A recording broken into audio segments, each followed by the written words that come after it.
Hello everyone, welcome to the gateway classes RGPB. स्वागत है आप सभी का आपके अपने यूट्यूब चैनल गेटवे क्लासेस पे। और ये चैनल आरजीपीबी स्टूडेंट्स के लिए डेडिकेटेड है। मतलब इस चैनल पर आरजीपीबी के सिलेबस के हिसाब से कंटेंट अपलोड किया जा रहा है। ऑलरेडी हम स्टार्ट कर चुके हैं आरजीपीबी भोपाल बीटेक फर्स्ट ईयर का एक इंपॉर्टेंट सब्जेक्ट जिसका नाम है बेसिक मैकेनिकल इंजीनियरिंग, जहां पर हमारी यूनिट नंबर 1 चल रही है और यूनिट नंबर 1 का नाम है मटेरियल्स। इसका एक लेक्चर ऑलरेडी हम कर चुके हैं, आज इसका सेकंड लेक्चर है। और इसके अलावा मैं आप सभी से रिक्वेस्ट करूंगा कि इस सब्जेक्ट के अलावा आप लोगों को कौन कौन से सब्जेक्ट्स की ज़्यादा नीड है आप लोग कमेंट करके कमेंट बॉक्स में बता सकते हैं, और जिस सब्जेक्ट के लिए ज़्यादा कमेंट्स आएंगे उस सब्जेक्ट की हम क्लासेस जल्दी से जल्दी स्टार्ट करने की कोशिश करेंगे। तो ये यूनिट नंबर 1 का सिलेबस है जो मैंने ऑलरेडी आपको दिखाया था, और हम इस सिलेबस का इंट्रोडक्शन कर चुके हैं पहले। और एक लेक्चर जो हमने किया था यूनिट नंबर 1 का, उसमें हम लोगों ने पढ़ा था कि इंजीनियरिंग मटेरियल्स क्या होते हैं, उनकी कैरेक्टरिस्टिक्स क्या होनी चाहिए। ठीक है, क्लासिफिकेशन ऑफ इंजीनियरिंग मटेरियल्स आरजीपीबी में ये कई बार ऑलरेडी क्वेश्चन पूछा जा चुका है। ठीक है, तो ये भी हम लोग ऑलरेडी पढ़ चुके हैं। देन उसके बाद हम बात कर चुके हैं कि कास्ट आयरन क्या होता है, उनका composition of cast iron. Carbon steels की हम बात कर चुके हैं, इसके अंदर भी low carbon steel, medium carbon steel, high carbon steel, इनके एप्लीकेशंस, इनके करेक्टरिस्टिक्स क्या होती हैं, इनकी प्रॉपर्टीज क्या होती हैं, ये हम लोगों ने लास्ट लेक्चर में पढ़ा था। आज हम लोग पढ़ने वाले हैं alloy steels and their applications. ठीक है, छोटा सा लेक्चर है, एक्चुअली अभी थ्योरी वाला पार्ट चल रहा है। इसके बाद जब एक लेक्चर के बाद हमारे स्ट्रेस स्ट्रेन हम पढ़ना स्टार्ट करेंगे तो वहां पर न्यूमेरिकल भी हम लोग सॉल्व करेंगे। नेक्स्ट लेक्चर काफी इंपॉर्टेंट रहने वाला है जिसके अंदर हम मैकेनिकल प्रॉपर्टीज की बात करेंगे। तो बेटा आज का जो हमारा टारगेट रहेगा alloy steels and their applications हम लोग पढ़ेंगे। और आप सभी जानते हैं, लास्ट टाइम मैंने आपको बताया था कि जिस लेक्चर में हम जो टॉपिक्स पढ़ेंगे उन टॉपिक्स पे ऑलरेडी जो क्वेश्चंस आरजीपीबी एग्जाम में आए हुए हैं उन क्वेश्चंस को भी हम डिस्कस करते हैं कि कौन सा क्वेश्चन कब कब आया हुआ है। ठीक है, तो यहां पर मैं आपको दिखा देता हूं। देखो इस तरह से हम लोग पढ़ेंगे। यहां पर ये टॉपिक जो है आया हुआ है आरजीपीबी जून 2013 में आया हुआ है।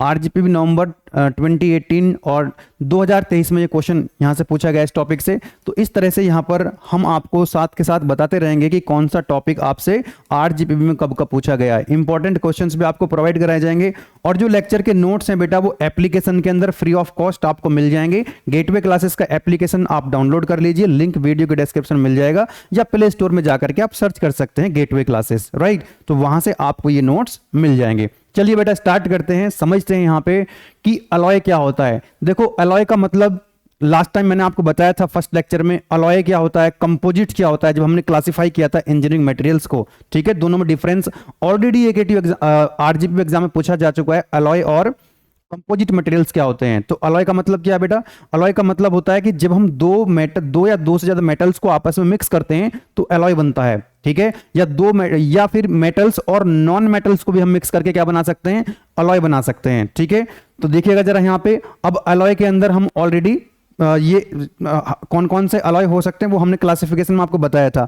आज हम बात कर रहे हैं अलॉय स्टील्स की। अलॉय स्टील्स क्या होता है, अलॉय स्टील्स आर स्टील्स, ये वो स्टील्स होते हैं that are mixed with additional elements to improve the certain properties. क्योंकि जो अलग अलग हमारे कंपोनेंट्स होते हैं, जो मटेरियल्स होते हैं, उनके एप्लीकेशंस अलग अलग जगह होते हैं। तो एप्लीकेशंस के बेसिस पे उनके अंदर, उस मटेरियल्स के अंदर, उन ऑब्जेक्ट्स के अंदर क्या प्रॉपर्टीज होनी चाहिए, उन सर्टेन प्रॉपर्टीज को एनहांस करने के लिए, उन सर्टेन प्रॉपर्टीज को ऑब्टेन करने के लिए हम क्या बनाते हैं, अलॉय बनाते हैं। ठीक है, एंड उसमें कुछ जैसे स्टील है तो स्टील में कुछ हम क्या करते हैं, एडिशनल एलिमेंट्स को ऐड करके अलॉय स्टील बना लेते हैं। ठीक है, एंड दीज एडेड एलिमेंट्स, जो एलिमेंट्स हमने स्टील में ऐड किए, टिपिकली इंक्लूड्स मेटल्स। कौन कौन से एलिमेंट्स इंक्लूड करते हैं, इसके अंदर ऐड करते हैं, जैसे chromium, nickel, manganese, molybdenum, silicon and vanadium. These are the elements जो हम स्टील के अंदर ऐड करते हैं और अलॉय स्टील बनाते हैं। और क्या करते हैं, जो अलॉय हमारा बनता है अलॉय स्टील्स, एक सर्टेन जो हमारी सर्टेन प्रॉपर्टीज होती हैं उनको हम ऑब्टेन कर लेते हैं।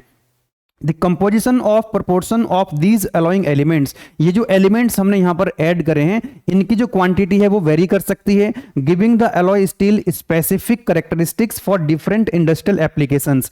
कि जो हम अलॉय स्टील बना रहे हैं उनके इंडस्ट्री के अंदर एप्लीकेशंस कहां पर हैं, तो वो जो प्रॉपर्टीज हैं उन सर्टेन प्रॉपर्टीज को ऑब्टेन करने के लिए, है ना, स्पेसिफिक प्रॉपर्टीज को ऑब्टेन करने के लिए, प्रॉपर्टीज को कस्टमाइज करने के लिए, ये जो हम एलिमेंट्स इनके अंदर ऐड करते हैं इनकी हम क्वांटिटी को घटा बढ़ा करके वो सर्टेन प्रॉपर्टीज ऐड करते हैं। अब सवाल ये आता है कि हम अलॉय करते क्यों हैं, हम अलॉय बनाते क्यों हैं। ठीक है, so why alloy is done, actually ये क्वेश्चन आरजीपी 2013 में पूछा जा चुका है।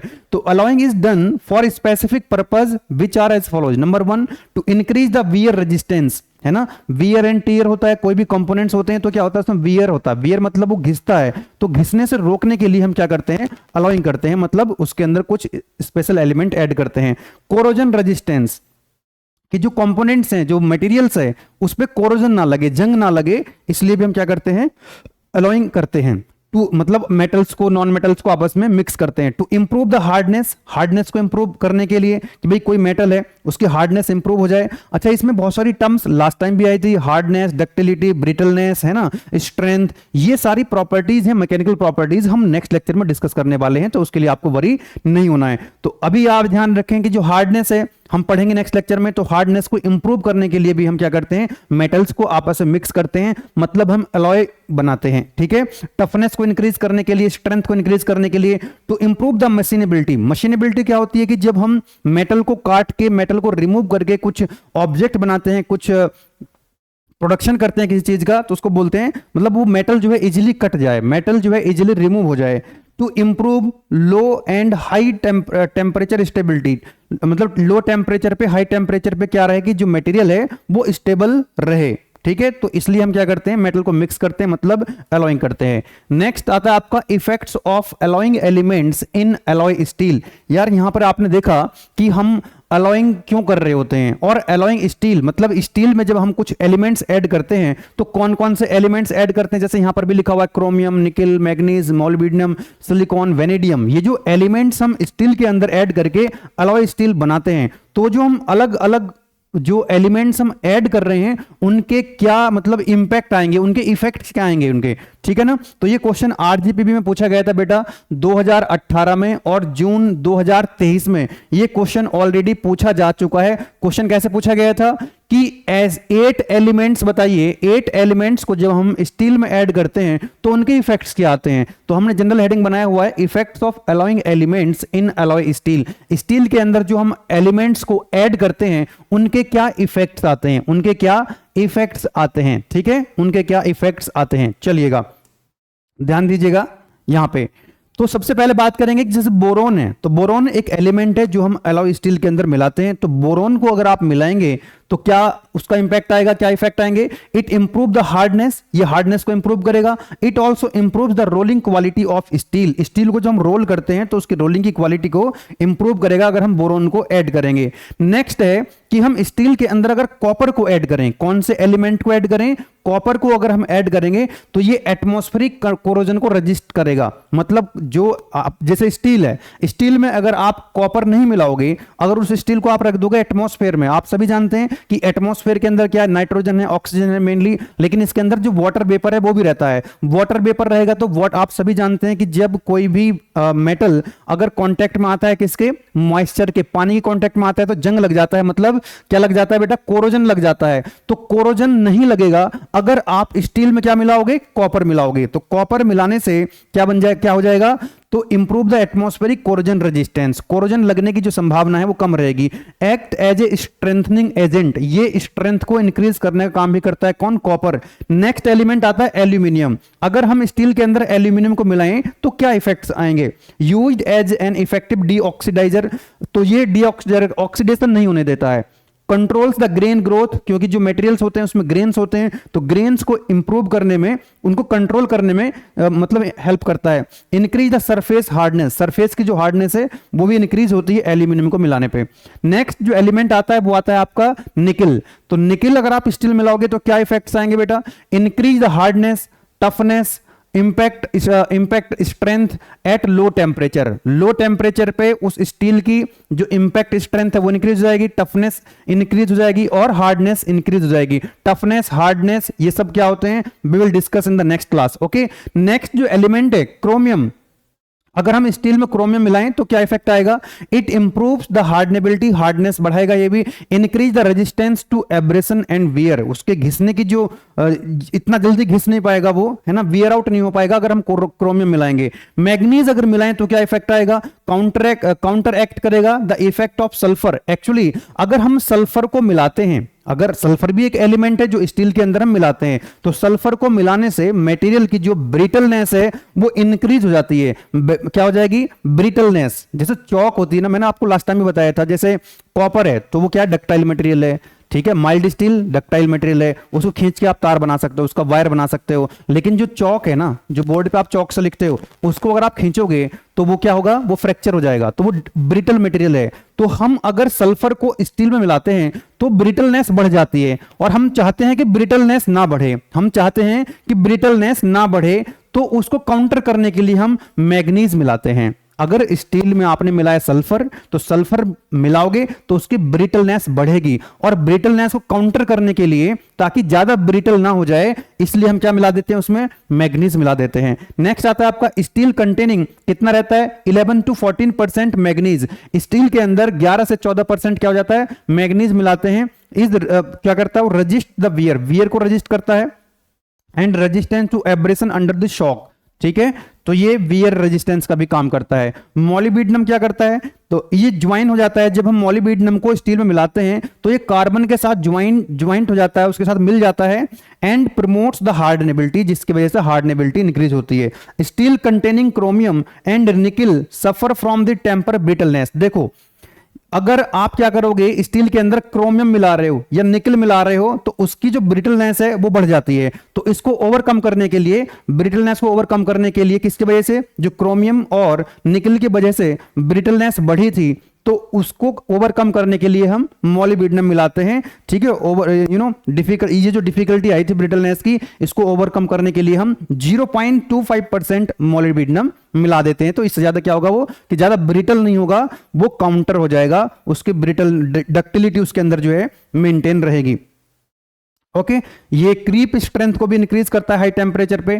नेक्स्ट जो एलिमेंट आता है, आपसे 8 एलिमेंट्स पूछे गए थे, 8 एलिमेंट्स के इफेक्ट्स आपसे पूछे गए थे, तो यहां पर शायद मैंने आपको ज्यादा ही बता दी है, तो कोई भी आप जो है 5 एटलीस्ट याद कर सकते हैं। कोबाल्ट को अगर हम मिलाएं, इंप्रूव द टेंसाइल स्ट्रेंथ, ये टेंसाइल स्ट्रेंथ को इंप्रूव करता है, फटीग स्ट्रेंथ को इंप्रूव करता है, हार्डनेस को इंप्रूव करता है। इंप्रूव द हीट रेजिस्टेंस, मतलब हीट की वजह से जो कंपोनेंट है, जो मटेरियल है, वो खराब नहीं होगा, तो ये क्या करता है? Improve the heat resistance. Sulphur को अगर हम मिलाते हैं तो lower the toughness and ductility, मैंने बताया था अभी कि ये जो आपका सल्फर होता है, सल्फर को स्टील में अगर आप मिलाओगे तो ये डक्टिलिटी को कम कर देता है, और डक्टिलिटी को कम कर देता है, इसका मतलब ब्रिटलनेस को बढ़ा देता है। भाई अगर कोई भी मटेरियल के अंदर जो मटेरियल डक्टाइल है, इसका मतलब वो ब्रिटल नहीं है। तो इंपोर्ट द ब्रिटलनेस, ब्रिटलनेस को इंप्रूव करता है, एक ही बात है। यह करके डक्टिलिटी को कम करता है, डक्टिलिटी कम होगी, दैट मींस ब्रिटलनेस क्या हो जाएगी? इंक्रीज हो जाएगी। टंगस्टन है लास्ट में, it increase the cutting hardness, refine the grains को रिफाइन करता है, और हीट को ये भी क्या करता है? रजिस्ट करता है। तो इस तरह से ये 3 हो गए, यहां पे हो गए 4, 5, 6, 7 और 8, 9, 10। मैंने 10 एलिमेंट्स बता दिए कि जो 10 एलिमेंट्स हैं उनको ऐड करें अगर हम अलॉय स्टील के अंदर, तो उन एलिमेंट्स को ऐड करने पर जो अलॉइंग स्टील है, जो अलॉय स्टील है, उन पर क्या इफेक्ट आता है। तो आपसे ये आरजीपीवी में क्वेश्चन बेटा पूछा गया था, और 8 एलिमेंट्स, कोई भी 8 एलिमेंट्स को आपने बता करके एक्सप्लेन करने थे कि ये एलिमेंट अगर हम ऐड करेंगे तो ये इंपैक्ट आएगा। ओके, अच्छा और भी हैं, ये तो 10 तो मैंने यहां पर बता दिए, चलिए 3 और देख लीजिए, तो कोई भी आप जो है याद कर लेंगे, कम से 8 तो याद कर ही सकते हैं बेटा, है ना। तो मैं 13 बता रहा हूं, 13। देखो सिलिकॉन अगर हम मिलाते हैं तो इससे भी क्या होगी? स्ट्रेंथ इंक्रीज होगी without decreasing the ductility. Ductility पे कोई इफेक्ट नहीं आएगा, लेकिन इसकी स्ट्रेंथ बढ़ जाएगी।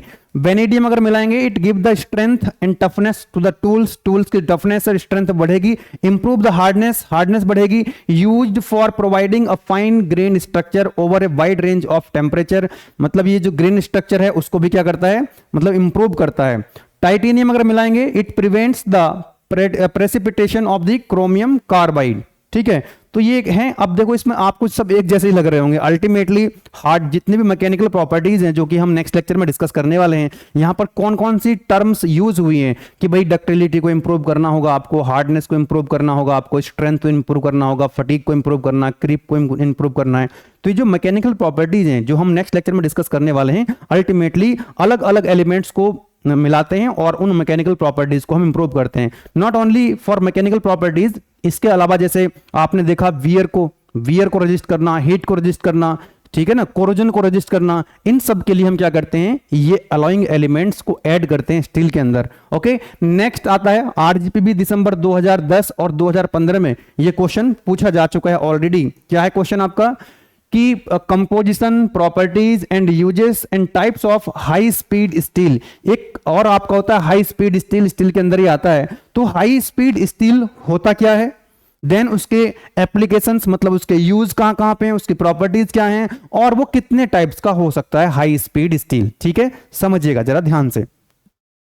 पहली बात तो नाम से ही पता लग रहा है हाई स्पीड स्टील, मतलब ये वो स्टील है कि इसके टूल्स बनाए जा सकते हैं जो कि हाई स्पीड पे कर सकते हैं, हाई स्पीड पे वो काम कर सकते हैं। जैसे आपने लेथ मशीन देखी, ड्रिल मशीन देखी, तो लेथ मशीन, ड्रिल मशीन हम क्या करते हैं, मशीनिंग करते हैं। मशीन टूल से क्या करते हैं, मशीनिंग मतलब मेटल को काटते हैं। जैसे चाकू से खीरे को छीलते हैं, तो चाकू क्या हो गया, टूल, और खीरा हो गया रॉ मटेरियल। ठीक है, तो चाकू क्या हो गया, टूल है। तो यहां पर जो मेटल को काटने के लिए जो हम टूल यूज करते हैं, तो वो टूल किसका हो सकता है, यहां पे हाई स्पीड स्टील का हो सकता है, उसको हम हाई स्पीड पे यूज कर सकते हैं। ठीक है, हाई स्पीड स्टील जो मटेरियल है या जो एलॉय है, is used for high speed cutting tools को हाई स्पीड पे हम चला सकते हैं अगर वो हाई स्पीड स्टील का बना हुआ है तो। एंड दीज, ध्यान दीजिएगा, these steels can be divided into 2 groups depending upon the principal alloying elements. कौन कौन से, मतलब जो अलॉइंग एलिमेंट्स हैं, अभी हमने बताया कि जो अलॉइंग एलिमेंट्स हैं, जो एलिमेंट्स हम उनके अंदर मिलाते हैं, तो उसमें कौन सा जो है मेजर अलॉइंग एलिमेंट है।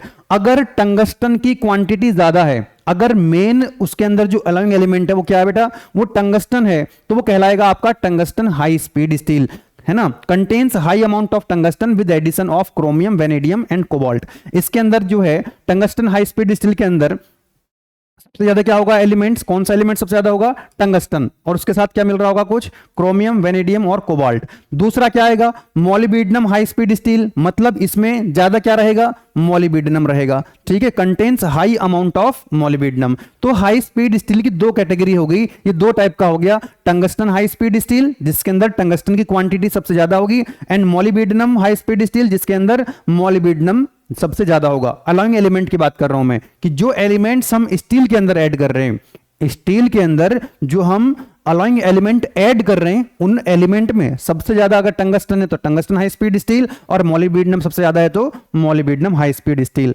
Now the composition of high speed steel, मतलब कंपोजिशन का मतलब होता है कि ये जो आपका हाई स्पीड स्टील है इसमें क्या क्या मिला हुआ है। तो पहली बात करेंगे यहां पे कि एक तो टंगस्टन होगा इसके अंदर, बोलो यस और नो। टंगस्टन कितना होगा, अराउंड 18%। और टंगस्टन क्या करता है, कंट्रीब्यूटिंग टू द हार्डनेस, अभी हम लोगों ने पढ़ा हीट को रजिस्ट करता है और हार्डनेस को इंप्रूव करता है।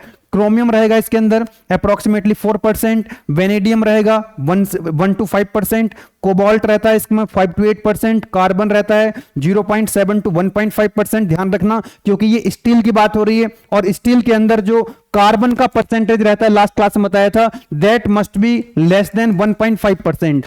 1.5% से कम होना चाहिए क्या कार्बन, तो वो स्टील होगा। अगर 1.5% से ज्यादा कार्बन हो गया तो वो स्टील नहीं है, तो फिर वो कास्ट आयरन की कैटेगरी में चला जाता है। ठीक है, तो ध्यान रखेंगे। तो क्योंकि ये भी क्या है, ये जो हाई स्पीड स्टील है ये भी किसके अंदर आता है भाई, स्टील के अंदर आता है। तो इसके अंदर जो कार्बन रहेगा बेटा वो 0.7% से लेकर के 1.5% तक रहता है, और बाकी जो बच गया उसके अंदर वो क्या रहेगा, जो मेन रहता है उसके अंदर वो रहता है iron. The balance making up the majority of steel, majority of steel जो है वो क्या रहने वाला है, that is the iron. Okay, तो ये मैंने बता दिया आपको हाई स्पीड स्टील क्या होता है, उसके दो टाइप्स हो गए, यहां पे दो कैटेगरी होगी। Now the composition of high speed steel आपको बता दिया। Now the properties of high speed steel, HS जो होता है, एचएसएस जो होता है, उसकी कौन कौन सी प्रॉपर्टीज होती है। It maintains the hardness at high temperature up to 550 degree Celsius, 550 degree Celsius पर क्या करता है, इसकी जो हार्डनेस है वो मेंटेन रहती है। दे पसेस हाई वियर रेजिस्टेंस, ये वियर होने से रोकता है, उसको मटेरियल को घिसने से रोकता है। It is hard steel and can not be machine by the ordinary methods, इसको आप इजीली काट नहीं सकते, क्योंकि जो हाई स्पीड स्टील की जनरली टूल्स बनाए जाते हैं, कटिंग टूल्स बनाए जाते हैं। कटिंग टूल्स का मतलब है कि वो दूसरे मेटल को काटेगा, है ना। एक रॉ मटेरियल मान लीजिए आयरन है, उसको काटने के लिए हमने क्या बनाया, हाई स्पीड स्टील टूल बनाया। तो तो भाई जिसकी हार्डनेस ज्यादा होगी वो उसको काट पाएगा। अब पता लगा एक वर्क पीस है और एक कटिंग टूल है, अब कटिंग टूल से हम काटने चले, पता लगा कटिंग टूल ही टूट गया या कट गया वो, तो इसको जो है आसानी से तोड़ नहीं सकते, इसको मतलब आसानी से इसको मशीन नहीं कर सकते। इसको आप जैसे अगर हाई स्पीड स्टील का कोई पीस है, कोई वर्क पीस है, तो उसको आप काट नहीं सकते easily. It allow the tool to cut metal at high speed, नाम से पता लग रहा है कि जो हाई स्पीड स्टील के कटिंग टूल्स बनेंगे उसको आप यूज कर सकते हो हाई स्पीड पे, हाई स्पीड पे आप। अदरवाइज ऐसे बहुत सारे मटेरियल्स हैं जिनके कटिंग टूल्स बनाए जाते हैं, उनको हाई स्पीड पे अगर आप चलाओगे तो वो उनकी हार्डनेस लूज हो जाएगी या वो गर्म होकर के उनकी जो स्ट्रेंथ है वो खत्म हो जाएगी। लेकिन हाई स्पीड स्टील जो है आप हाई स्पीड पे भी इसको चला सकते हो, तो इसकी जो हार्डनेस है वो मेंटेन रहेगी। Now uses of high speed steel, high speed steel के कहां कहां पर यूजेस हैं? एक तो हैंड टूल्स बनाए जाते हैं, जैसे चीजल्स बनाई जाती है, चीजल्स आपने देखा होगा, छीनी, पंच बनाए जाते हैं, हैमर्स बनाए जाते हैं, share for cutting materials, metal को काटने के लिए शेयर टूल्स बनाए जाते हैं, डाई बनाई जाती हैं, डीप ड्राइंग, एक्सट्रूजन, फॉर्जिंग के लिए बनाई जाती हैं, for manufacturing of drill, drill machine के अंदर जो ड्रिल टूल चलता है, वो ड्रिल टूल आपने देखा होगा, जो ड्रिलिंग होती है ना, तो जो मेटल को काटने वाला ड्रिल टूल होता है वो कितनी तेज रोटेट करता है, कितनी तेजी से घूमता है, तो हाई स्पीड पे वो चलता है, तो हाई स्पीड स्टील का हम ड्रिल बना सकते हैं। मिलिंग कटर, मिलिंग मशीन आप लोगों ने शायद देखी हो, अगर वर्कशॉप में कभी गए होंगे फर्स्ट ईयर की, तो आपके सिलेबस में तो शायद नहीं है, आपके सिलेबस में तो लेथ मशीन है और ड्रिल मशीन है, लेकिन अगर आप वर्कशॉप में जाएंगे तो वहां पर आपको मिलिंग मशीन भी दिखाई देगी, मल्टी पॉइंट कटिंग टूल्स वहां पर होते हैं, तो वो भी किसका बनाया जाता है? वो भी हाई स्पीड पे काम करता है, तो हाई स्पीड स्टील का बनाया जाता है। हॉब्स, ब्रॉस एंड सॉ, रिमर्स वगैरह जितने भी ये कटिंग टूल्स होते हैं वो हाई स्पीड स्टील के बनाए जाते हैं। नाउ द स्टेनलेस स्टील क्या होता है? अभी हम स्टील की बात कर रहे हैं, अब हमने हाई स्पीड स्टील की बात कर ली। Now what about the stainless steel? Stainless steel की प्रॉपर्टीज क्या होती हैं, उनके एप्लीकेशंस क्या होते हैं, और ये आरजीपीबी में 2 बार ऑलरेडी क्वेश्चन पूछा जा चुका है, मार्च और अप्रैल 2010 में। Okay, now what is stainless steel? ध्यान दीजिएगा, stainless steel is a type of alloy made primary from iron, iron से जनरली बनता है, इसमें क्रोमियम रहेगा and other elements such as nickel रहेगा और मोलिब्डेनम रहेगा।